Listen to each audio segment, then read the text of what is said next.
Lucknow super giants প্রথম bit ঋষভের জন্য লড়াইয়ে আরসিবি। ধুন্ধুমার লড়াই 9 কোটি ছাপিয়ে গিয়েছে ঋষভ পন্থের দর। দুদলই কি ক্যাপ্টেন খুঁজছে? 9 কোটি 75 লক্ষে লখনৌ এগিয়েছিল। দ্রুত আরসিবি 10 কোটি, তাকে নিতে লড়াই ছাড়েনি লখনৌ। 11 কোটি 25 লক্ষে আরসিবি ছেড়ে দিয়েছে সানরাইজার্সের প্রবেশ। লখনৌ বনাম সানরাইজার্স 13 কোটি পার, 16 কোটি পার ঋষভ, 19 কোটি সানরাইজার্স, 19 কোটি 25 লক্ষে লখনৌ।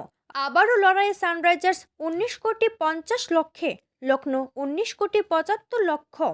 20 কোটি সানরাইজার্স, লখনৌ 20 কোটি 25 লক্ষে। কাব্বা ভেত্তুরের দীর্ঘ আলোচনা। 20 কোটি 50 লক্ষে সানরাইজার্স, লখনৌ সুপার জায়ান্টস 20 কোটি 75 লক্ষে নিল ঋষভ পন্থকে। দিল্লিকে আরটিএম এর জন্য প্রশ্ন। আরটিএম ব্যবহার করলো দিল্লি ক্যাপিটালস। 27 কোটির দর লখনৌ সুপার জায়ান্টসের। অবিশ্বাস্য, দিল্লি আরটিএম ব্যবহারের পর লখনৌ এর পর থেকে ডিরেক্ট 27 কোটির দর দেওয়া হয়। দিল্লি আর এগোয়নি।